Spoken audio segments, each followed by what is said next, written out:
Hey everyone, this is Danny Danzy, and if you're here expecting a music video or something guitar oriented, this isn't the one.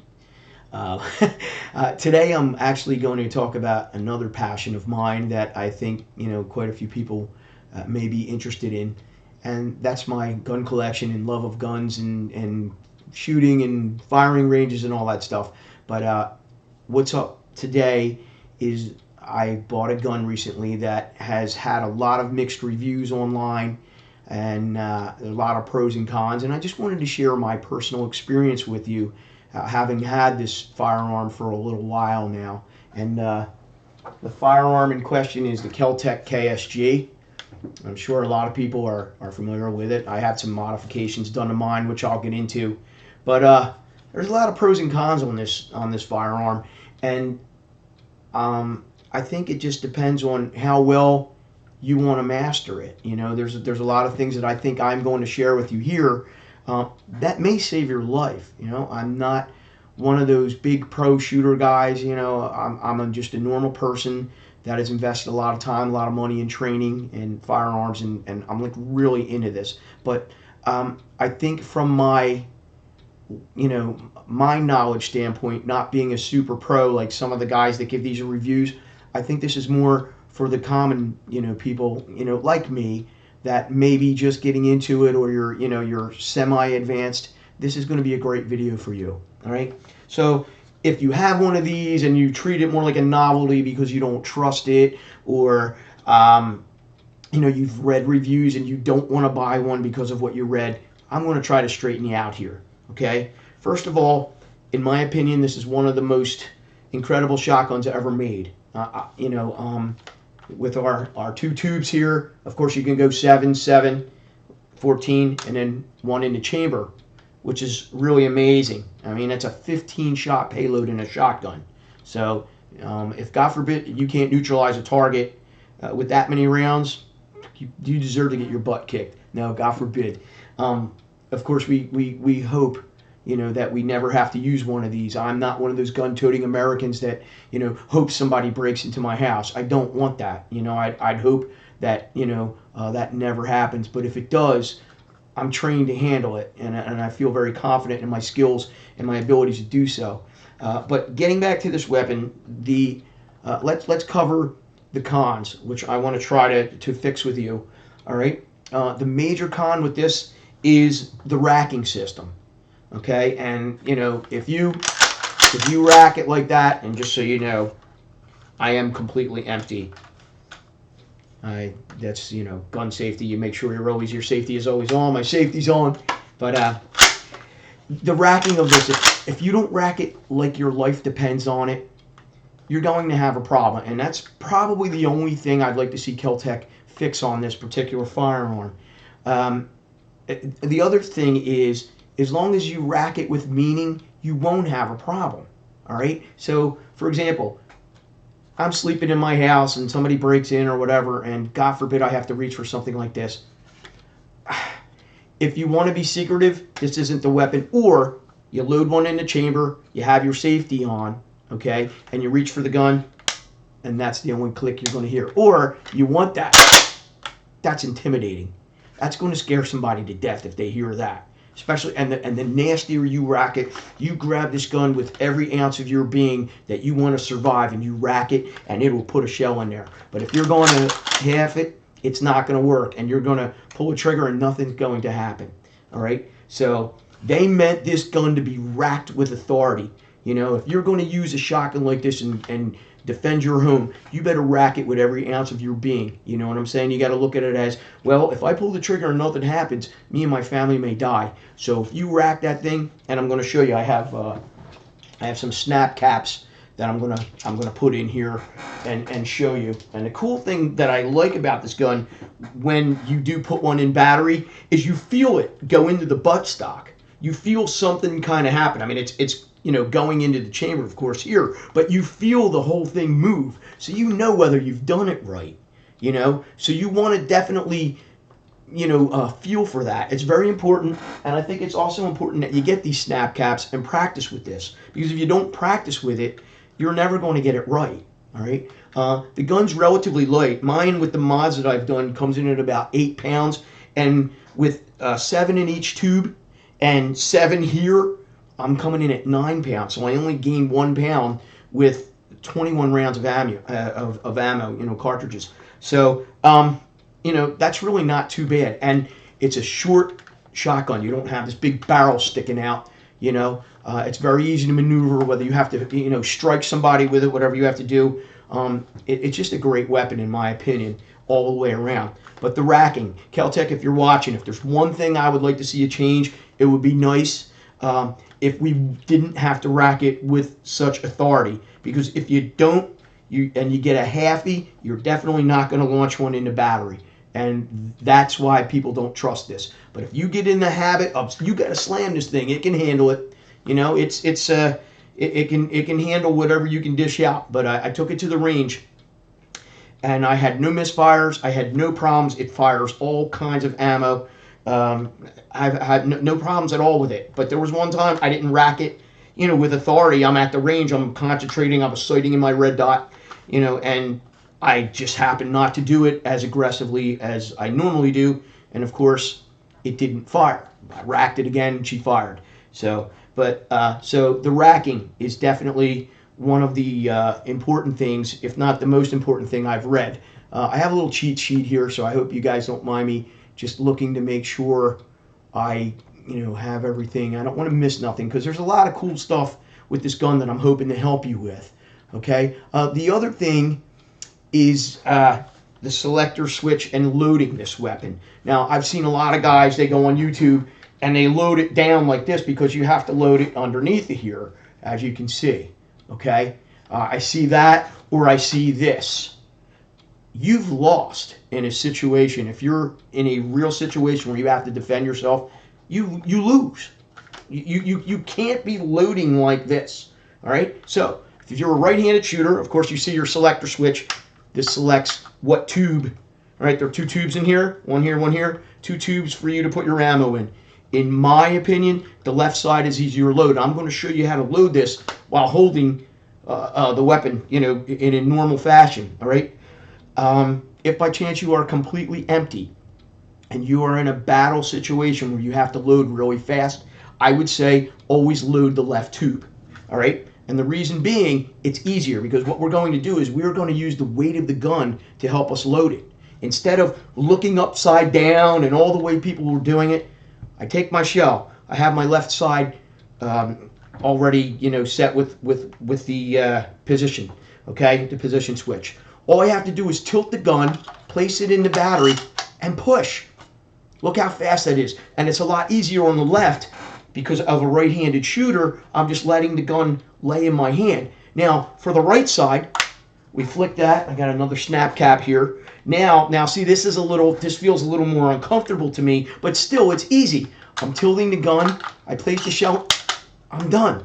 See? So what I would do in a situation where, say I'm fighting and I've emptied the gun, I'm going to load the left side as fast as I can. Okay, and then if I have to load the right side, at least I have something in the left, I'm ready to go. Or say I load 3 shells, I can load real fast just by tilting to the left, and I'm ready to go. I don't have to do this. It's a little harder. I can shoot even if it's 2 shells or whatever I have to do. Right. So, and if I want to rack this, now see, I know it's in there. So when I shoot it, it'll come out. See, and then I go the other side. You feel it go up into here, so you know you're good. Okay? So these fell on the floor.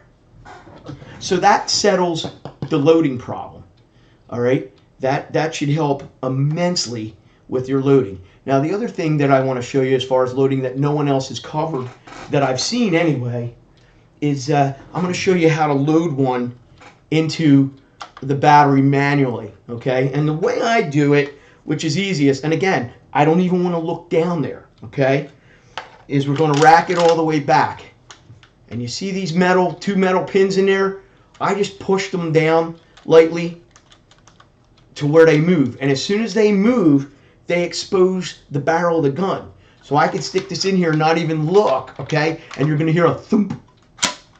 Do you hear that? That's in there now. So I actually have one in there. If I shoot, this is going to shoot.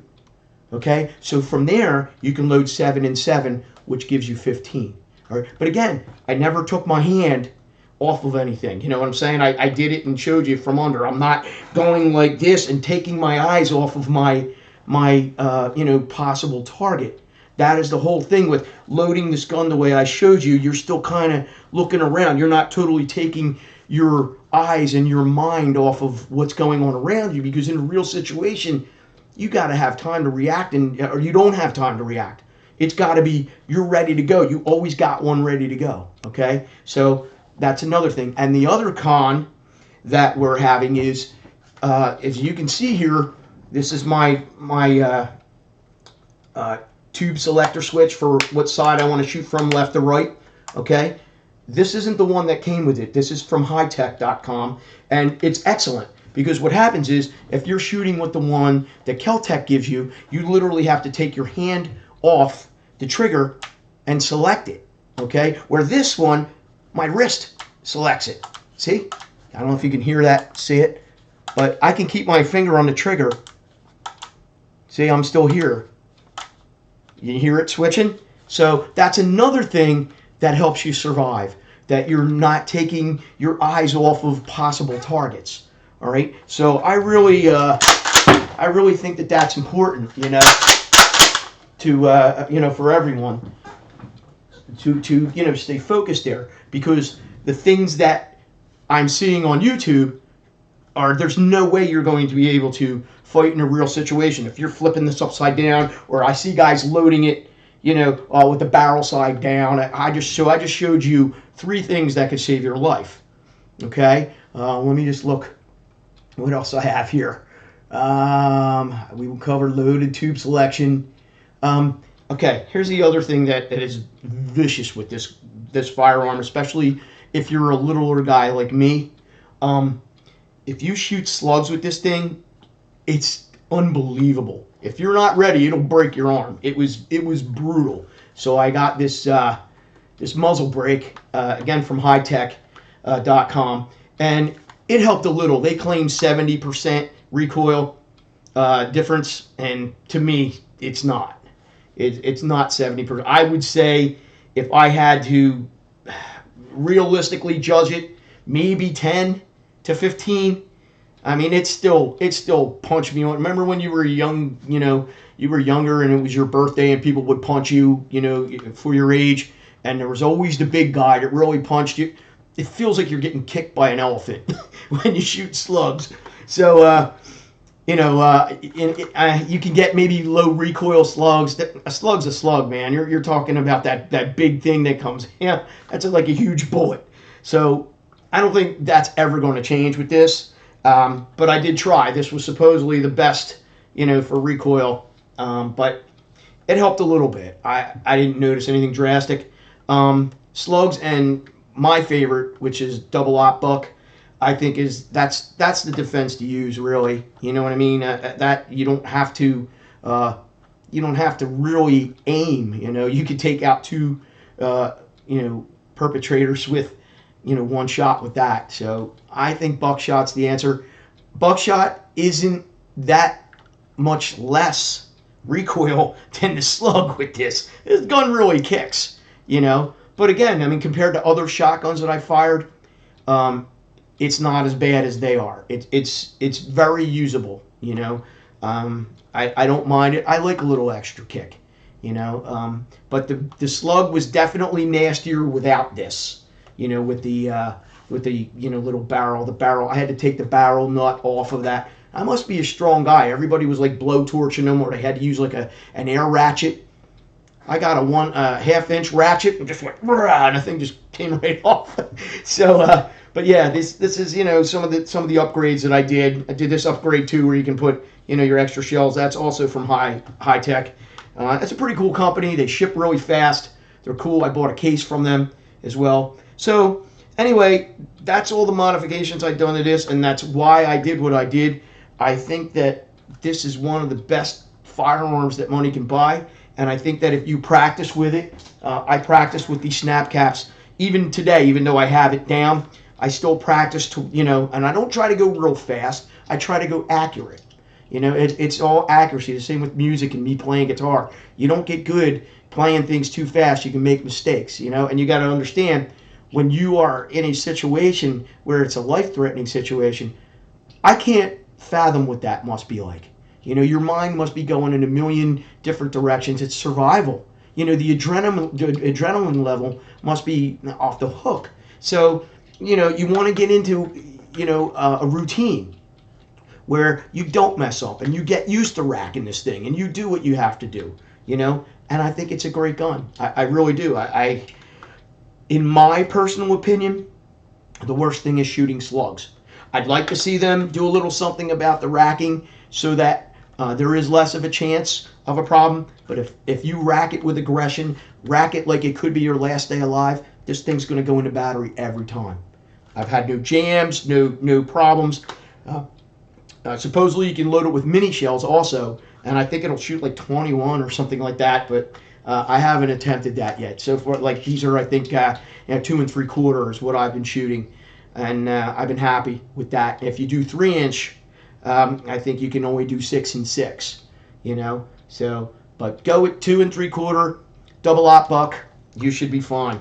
It's a great weapon. Kel Tec KSG. Don't be afraid of it. Just learn how to use it, and everything will be great. All right. So I hope this video helped you guys. And if you just bought one of these for a novelty and you don't want to shoot it, maybe you'll shoot it now and try some of the stuff that I said. If you have any problems or questions, I don't have all the answers, but if I can help you, I surely will. All right. Thanks for watching. Take care.